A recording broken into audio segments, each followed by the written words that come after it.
কৃষ্ণৰ ৰূপৰ বৰ্ণনা শুনি বৃন্দাবনত গোপীসকলে খেদ কৰিছে।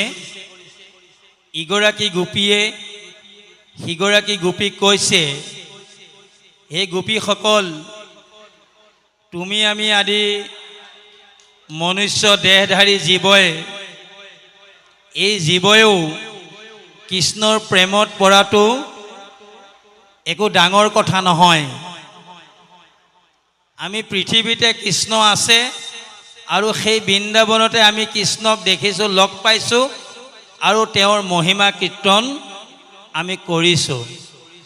কিন্তু এই কৃষ্ণৰ ৰূপৰ মহিমা দেখি, কৃষ্ণৰ গুণ দেখি স্বৰ্গৰ অপেশ্বৰীসকলেও, স্বৰ্গৰ দেৱতাৰ নাৰীবিলাকেও স্বৰ্গৰ পৰাই তললৈ চাই কৃষ্ণৰ মহিমা গুণ তেওঁলোকে বখান কৰিছে। আৰু তেওঁলোকে পিন্ধা এই ফুলৰ মালাবিলাকৰ পৰা ফুল খুলি খুলি কৃষ্ণপ্ৰভু ভগৱন্তৰ গালৈ ছটিয়াইছে। আৰু কৃষ্ণৰ ৰূপত তেওঁলোকো আকুল হৈ, কৃষ্ণৰ প্ৰেমত তেওঁলোক ব্যাকুল হৈ পৰিছে। সেইজনে কৃষ্ণ, এইজন কৃষ্ণক পাবৰ কাৰণে স্বৰ্গৰ দেৱতা নাৰীসকলো আকুল আহ্বান কৰিছে। তেওঁলোকে কৃষ্ণক দেখিবৰ কাৰণে তেওঁলোকৰ চকুৱেও, তেওঁলোকৰ নয়নেও কৃষ্ণক চাবৰ কাৰণে বলিয়া হৈ পৰিছে। আনকি জ্ঞানহীন ইতৰ পশু পক্ষী এইসকলেও কৃষ্ণৰ গুণ শুনাৰ লগে লগে, কৃষ্ণৰ বাঁহীটোৰ মাত শুনাৰ লগে লগে, যদি গৰুবিলাক, গাই গৰুবিলাকে তেওঁলোকৰ পোৱালীবিলাকক গাখীৰ খুৱাই আছিল, সেই পোৱালীবিলাকে বাঁহীৰ মাতটো শুনাৰ লগে লগে কাণখন থিয় কৰি দিছে আৰু বাঁহীৰ মাতটো শুনি গাখীৰ খাবলৈ এৰি দিয়াৰ লগে লগে তেওঁলোকৰ মুখৰ পৰা আগতে খোৱা গাখীৰবিলাক তেওঁলোকে গিলা কামটো কৰা নাই, কেৱল কৃষ্ণৰ শুনা কামটো কৰিছে। সেইকাৰণে গাখীৰবিলাক মুখৰ পৰা ওলাই পৰিছে। কৈছে যে গৰুবিলাকে, ইতৰ অজ্ঞানী জীৱবিলাকেও যদি কৃষ্ণৰ গুণানুকীৰ্তন ইমান সুন্দৰভাৱে শুনিব পাৰে, শ্ৰৱণ শক্তি ইমান বেছি, তেতিয়াহ'লে আমি মনুষ্য তনু পায়ো, কৃষ্ণক লগতে লগ পায়ো আমি কিয় শুনিব পৰা নাই? আমি কিয় শুনিব পৰা নাই? আমি য'ত ভাগৱত পাতিছোঁ তাতে খাদ্যৰ বজাৰ এখনো আছে। য'ত ভাগৱত হৈছে তাতে চাহ, মিঠাই আদি নানান ধৰণৰ দ্ৰব্য আহি আছে আৰু আমি সেইবোৰ খাই আছোঁ। খাই থাকোঁতে আমি কৃষ্ণৰ কথা শুনা নাই। সেইকাৰণে আমাৰ খাদ্যবোৰ পেটলৈ গৈ আছে। কিন্তু ইতৰ প্ৰাণীবিলাক, গাই গৰু পোৱালীবিলাকে কৃষ্ণৰ বাঁহী মাতটো শুনি কাণ থিয় কৰি দিছে, একান্ত মনে শুনি আছে। সেইকাৰণে তেওঁলোকৰ গাখীৰবিলাক ভিতৰলৈ নগৈ বাহিৰলৈ ওলাই আহিছে। একান্ত ভকত হবে নিৰ্গুণ কৃষ্ণৰ গুণ, গাৱে সদা বহিয়া যথাত,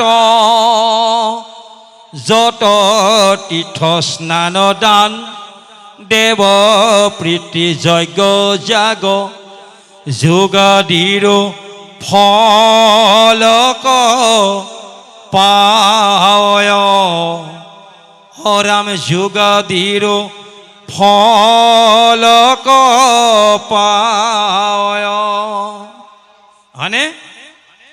যিটো জনে কৃষ্ণ কথা বিচাৰ সময় মনে ধৈৰ্য ধৰি খনে কথা কয়, যিজনে কৃষ্ণ কথা শুনিবৰ কাৰণে ধৈৰ্য ধৰি থাকিব, একান্ত মানে কৃষ্ণৰ কথা শুনিব, এই শুনা কামটোতে তেওঁলোকৰ আৰু কেইটামান কাম বাঢ়ি যাব। কি কাম বাঢ়িব? ভকতি বৰ্ধন হ'ব। আৰু সেই ভকতিয়ে কি কি কৰিব? যত তীৰ্থ স্নান, আমি ইয়াৰ পৰা গৈ তীৰ্থ স্নান কৰিলে আমাৰ যিটো পুণ্য হ'ব, তাৰ পৰা যিটো ভকতি প্ৰসাদ পাম, যত দেৱ প্ৰীতি যাগ যজ্ঞ, পিতৃসকলৰ শ্ৰাদ্ধ পাতিলে আমি যিটো পুণ্য পাম, পিতৃসকলক সেৱা নমস্কাৰ পূজা কৰিলে আমি যিটো পুণ্য ফল পাম, আৰু এটা যজ্ঞ কৰিলে যিটো ফল পাম, একান্ত মনে অকমান সময় ভাগৱতৰ সন্মুখত বহি কৃষ্ণ কথা যদি আমি আলোচনা কৰোঁ, শুনো, গাওঁ, তেতিয়াহ'লে আমাৰ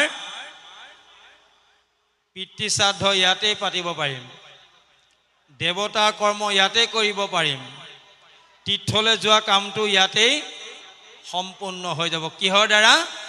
শ্ৰৱণৰ দ্বাৰা। কথা শুনিলেহে আমাৰ মনৰ সংশয়বিলাক দূৰ হয় আৰু কৃষ্ণৰ সেৱাত আমাৰ ৰতিবা হয়। এই কামটো আমি কৰিব পৰা নাই, এই কাৰণে আমাৰ অনুষ্ঠানবিলাক য'ত পাতোঁ তাত আমাৰ কেইবাটাও কথা আহি পৰে। ইয়াত খাদ্যৰ কথা আহিল, ভোজনালয় হ'ল। ইয়াত যদি হৰি কথা চলি আছে, ভোজনালয়ত খাদ্যৰ কথা চলি আছে। কাৰ্যালয়ত চাহৰ যোগান ধৰিছে, তাত চাহৰ কথা চলি আছে। আৰু ক'ৰবাত যদি কিবা 2-4জন ল'ৰা লগ খাই আছে, তেওঁলোকৰ মাজত কালিলৈ কি কৰিব, পৰহিলৈ ক'লৈ যাব, এইবোৰ কথা আলোচনা হৈ থকাৰ কাৰণে আমি কৃষ্ণৰ কথা শুনিব পৰা নাই। সেইকাৰণে আমি খোৱাটো খাই আছোঁ, গোৱাটো গাই আছোঁ, যোৱাটো গৈ আছোঁ, অহাটো আহি আছোঁ। এতিয়া ইতৰ প্ৰাণীবিলাকে, গৰু পোৱালিবিলাক যদিও তেওঁলোক অজ্ঞানী, তেওঁলোকে কৃষ্ণ কথা এনেকৈ শুনিছে, গাখীৰ খাবলৈ লোৱা গাখীৰ ৰৈ যাওঁতে মুখৰ পৰা গাখীৰ ওলাই পৰিছে। আৰু সেইকাৰণে কৈছে, দেখা সখীসকল, আমি পৃথিৱীত জন্ম লাভ কৰি যিটো সাৰ্থকতা লাভ কৰিব লাগিছিল, সেই সাৰ্থকতাটো আমি লাভ কৰিব পৰা নাই। কিয়? আমি কৃষ্ণক ওচৰতে পাইছোঁ, পাই পেলাই আমাৰ অৱহেলা হৈ গৈছে। সেইকাৰণে কৃষ্ণই আমাক প্ৰথমতে সিদ্ধান্ত দিছিল যে হে গোপীসকল, দেখন তেখো নন্তে সদা হেলা হোৱে মতি বিদুৰতে থাকি কৰা আমাত ভকতি। কৃষ্ণই জানো ভুল সিদ্ধান্ত দিছিল?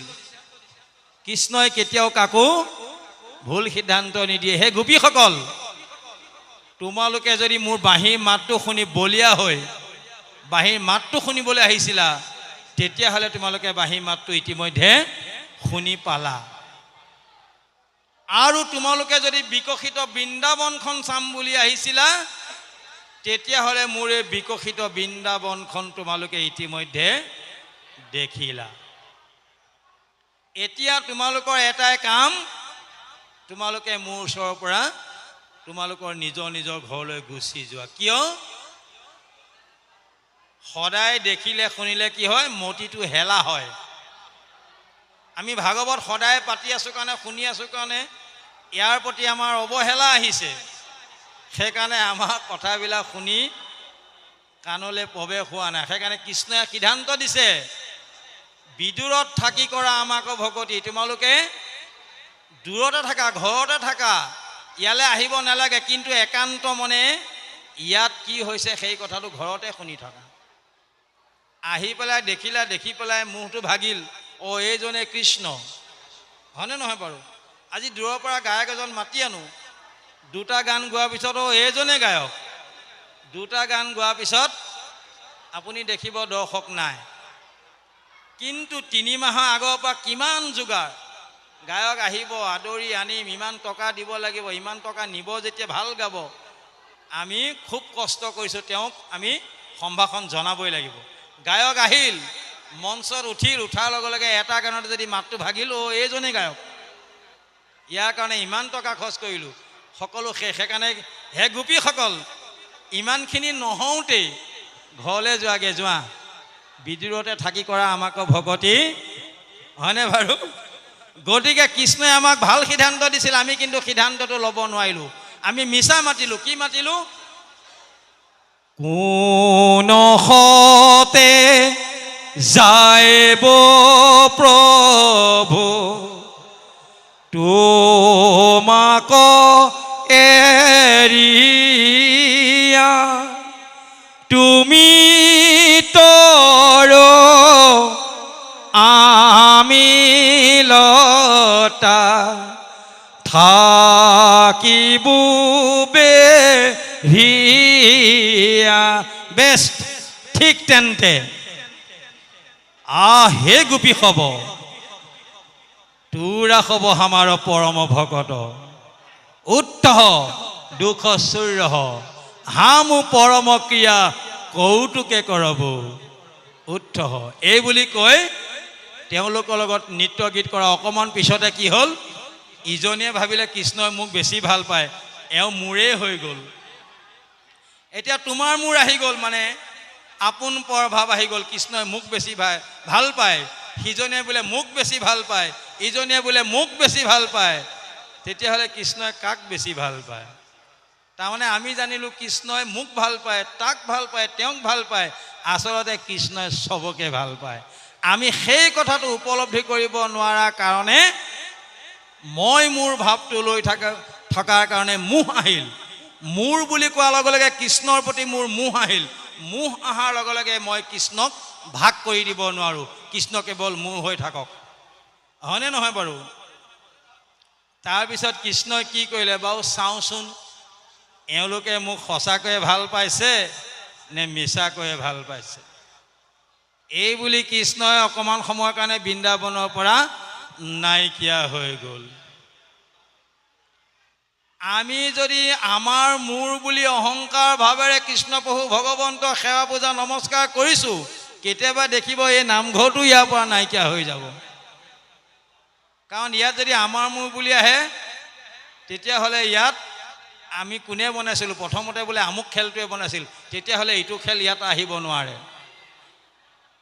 তাৰপিছত দুইটা খেলৰ মাজত কাজিয়া লাগি কি হ'ব পুলিচ অনাহনি হ'ব পুলিচ আনিলে নামঘৰটোত তলা লগাই দিব তলা লগাই দিলে ইয়াৰ পৰা ভগৱান গুচি যাব বৃন্দাবনত কৃষ্ণই তলা লগাই গুচি গ'ল তাৰপিছত গোপীসকলে নিজৰ অজ্ঞানতাটো বুজি পালে বুজি পাই ইজনীয়ে সিজনীয়ে কোৱাকৈ কৰিলে আমি এইবিলাক ভাৱ দেখুওৱাৰ কাৰণে আমাক কৃষ্ণই এৰি থৈ গ'ল বাদ দিয়া সেইবিলাক বাদ দিয়া আমি এতিয়া কৃষ্ণই কি লীলা কৰিছিল সেই লীলাবিলাক বৰ্ণনা কৰোঁ তেওঁৰ গুণানুকীৰ্তন কৰোঁ তেওঁ ভাল পোৱা কামবিলাক কৰি যাওঁ এই বুলি কৈ এজনী কি হ'ল অজগৰ হৈ গ'ল আৰু কেইজনীমান বৎসৰ হৈ তাৰ পেটত সোমাই গ'ল আৰু এজনী কৃষ্ণ হৈ বাঁহী লৈ এই অজগৰ বধৰ লীলাটো কৰিলে আৰু এজনী কি হ'ল বকাসুৰ হৈ গ'ল বকসুৰ আৰু এজনীয়ে বাঁহী লৈ কৃষ্ণ যেনেকৈ ক্ৰিয়া কৰিছিল তেনেকৈ এইবিলাক যেতিয়া কৌতুকে কৰিবলৈ ল'লে তে কৃষ্ণই ভাবিলে এওঁলোকৰ মোহবিলাক দূৰ হ'ল মোৰ বোলা ভাৱটো নাইকিয়া হ'ল গতিকে মই এতিয়া দেখা দিবগৈ লাগে লগে লগে কৃষ্ণই গৈ বৃন্দাবনত পুনৰ দেখা দিয়াৰ লগে লগে তেতিয়াহে পুনৰ আকৌ ৰাসক্ৰিয়া আৰম্ভ হৈছে আমাৰ মাজত যদি সদায় কৃষ্ণক ৰাখিব বিচাৰিছোঁ মোৰ নিজৰ ঘৰত নেৰাখিব মোৰ বুলি কৈ নেৰাখিব আমাৰ বুলি কৈ ৰাখক আমাৰ বান্ধৱ আমাৰ ভকত আমাৰ গাঁও আমাৰ নামঘৰ আমাৰ সেৱকী আমাৰ অতিথি আমি আপোনাৰ খবৰ অতিথি আপোনাৰ সবে যদি আমাক শ্ৰদ্ধা নকৰে আপোনাৰ সবে যদি আমাক দয়া নকৰে মৰম নকৰে আপোনাৰ সবে যদি পানী এগিলাচ নিদিয়ে তামোল এখন নিদিয়ে খাবলৈ নিদিয়ে আমি খুজি খাব পাৰিমনে দিলে খাম নিদিলে গুচি যাম গতিকে আপোনাৰ খবৰ ভকতিটো ইয়াতে প্ৰকাশ হ'ব যোনে যিমান ভকত সেৱা কৰিব পাৰিব সিমানে ঈশ্বৰক লগ পাব হয়নে নহয় বাৰু ইয়াতে অলপ আগত এজনী বোৱাৰী পালোঁ তেওঁ ইয়াৰ বোৱাৰী কিন্তু বৰদোৱাৰ ছোৱালী তামোল এখন খোজাৰ লগে লগে কটাৰী লৈ দৌৰ মাৰিছে তামোল 5 ছেকেণ্ডত আনি দিলে গতিকে কৰ্ম তেনেকুৱা হ'ব লাগিব ঈশ্বৰৰ কৰ্মত বিমুখ নাই ঈশ্বৰে যিটো বিচাৰিছে ভকতে যিটো বিচাৰিছে সেইটো মানে ভগৱন্তই বিচাৰিছে মই একো বিচাৰিব নোৱাৰোঁ কেৱল ভগৱন্তই আমাৰ মনত সোমাই আমাক কোৱাব যে পানী এগিলাচ দিয়া এইটো কোনে খুজিব? ভগৱন্ত। কাৰণে চৈতন্য হৈছে ঈশ্বৰ, আৰু ঈশ্বৰে আমাৰ দেহটো চৈতন্য কৰি ৰাখিছে কাৰণে আমি খুজিব পাৰিছোঁ। বাপ পানী এগিলাচ দিয়ক, আই চাহ একাপ দিয়ক, এইবিলাক আমি আই প্ৰসাদৰ পাত এখন দিয়ক, এইবিলাক কোনে খুজাইছে? কৃষ্ণই কৈছে। দিওঁ বোলাত কৃষ্ণ, নিদিওঁ বোলাতো কৃষ্ণ। পানী এগিলাচ খুলিলোঁ, আইগৰাকী যদি নিদিওঁ বুলি কয় আমাৰ পাবলৈ সক্ষমতা নাই। সেইকাৰণে কৈছে দিওঁ বুলি কোনে মৰিল? দধিচি মৰি গ'ল। দিম, দধিচি হাড়ডাল দান কৰি নিজে মৰি গ'ল, জগতৰ উপকাৰ সাধন কৰিল। নিদিওঁ বুলি দুৰ্যোধন মৰিল, যে হে কৃষ্ণ তুমি মোক চলনা নকৰিবা, বৃণা যুদ্ধত বেজী আগত উঠা মাটিকণো মই পাণ্ডৱক দিবলৈ মান্তি নহওঁ, যোৱা 5খন গাঁও দূৰৰ কথা। সেইকাৰণে দি মৰিল দধিচি, নিদি মৰিল দুৰ্যোধন, কৈ মৰিল জটায়ু, নকৈ মৰিল জয়মতী। এই দিওঁ বোলাটো কৃষ্ণ, নিদিওঁ বোলাটো কৃষ্ণ, খাওঁ বোলাটো কৃষ্ণ, নাখাওঁ বোলাটো কৃষ্ণ, হয়নে বাপ? গতিকে আমি এটা কথা এইকাৰণে প্ৰকাশ কৰিছোঁ, কৃষ্ণ প্ৰভু ভগৱন্ত আমাৰ সকলোৱে হৈ থাকক।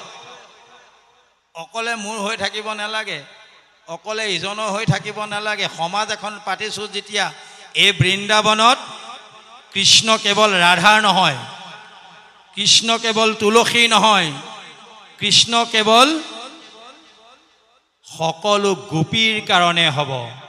সৰ্বভূতেষু সমূহম। কৃষ্ণই অৰ্জুনক সিদ্ধান্ত দিছে যে হে অৰ্জুন, সমূহম সৰ্বভূতেষু নামে দেশু অস্তি না প্ৰিয়। হে অৰ্জুন, মই সকলোৰে কাৰণে সমান। মোক যদি কোনোবাই ভাগ ভাগ কৰিব বিচাৰে মই ভাগ হৈ নাযাওঁ, কাৰণ মই নিৰাকাৰ পৰম ব্ৰহ্ম। কৃষ্ণ প্ৰভু ভগৱন্তৰ 3টা গুণ আছে, 3টা ৰূপ আছে। এটা হৈছে নিৰাকাৰ, তাক কোৱা হৈছে পৰম ব্ৰহ্ম। এটা হৈছে সগুণ নিৰাকাৰ, যাৰ গুণটো আছে আৰু আকাৰটো নাই। বুজি পাইছনে? আমাৰ হৃদয়তে আছে নিৰ্গুণ নিৰাকাৰ পৰম ব্ৰহ্ম, যি আমি তেওঁক কেতিয়াও দেখা নাই। আৰু এটা হৈছে সগুণ নিৰাকাৰ। সগুণ নিৰাকাৰ মানে আকাৰটো নাই, গুণটো আছে। তাৰমানে মোৰ কণ্ঠত মাত আছে কাৰণে মই কৈ আছোঁ, এতিয়াই ডিঙিত যদি কিবা এটা সোমাই যায় মাতটো নাইকিয়া হৈ যাব। এই ইয়াত ইলেক্ট্ৰিচিটি, কাৰেণ্টটো, ইয়াত বিজুলী শক্তিটো আছে কাৰণে পোহৰটো আছে, আৰু এই পোহৰটো থকাৰ কাৰণে আমি সকলোৱে দেখিছোঁ। ইয়াৰ পৰা যেতিয়া বিজুলী কাৰেণ্টটো গুচি যাব, তাৰমানে কি হৈ যাব? ইয়াৰ গুণটো নাইকিয়া হৈ যাব। গুণ নাইকিয়া হৈ গ'লে আন্ধাৰ, আৰু গুণ আহিলে পোহৰ। আৰু এটা গুণ আছে সগুণ সাকাৰ। কৃষ্ণ প্ৰভু ভগৱন্তই সগুণ সাকাৰ ৰূপত এই জগতখনক, আপোনাক মোক জীয়াই ৰাখিছে, সেইটো হৈছে সগুণ সাকাৰ। আৰু যিটো হৈছে সগুণ নিৰাকাৰ, তেওঁ গুণটো আছে, আকাৰটো নাই। গুণটো কোনটো? আত্মাত আমাৰ গুণটো আছে। আপুনি নাম গাব পাৰে, ধুনীয়া ঘোষা গাব পাৰে, সেইটো আপোনাৰ গুণ। আপুনি মৰাৰ পিছত ক'ব আইগৰাকীয়ে ইমান ধুনীয়াকৈ বৰগীত গাইছিল, আইগৰাকী নোহোৱা হোৱাত বৰগীতটো শুনিবলৈ নাইকিয়া হ'ল। তাৰমানে আপোনাৰ কাৰেণ্টটো গুচি গ'ল, তাৰমানে ঈশ্বৰ আপোনাৰ দেহাৰ পৰা গুচি গ'ল। সেইকাৰণে আমি নিৰ্গুণ নিৰাকাৰ পৰম ব্ৰহ্মক সগুণ আকাৰত আৰু সগুণ সাকাৰত সদায় পাবলৈ হ'লে কি কৰিব লাগিব? কিমতে ভকতি কৰিব তোমাত হৰিয়ে,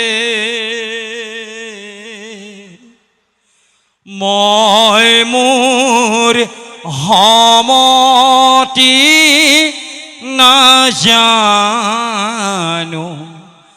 তাৰ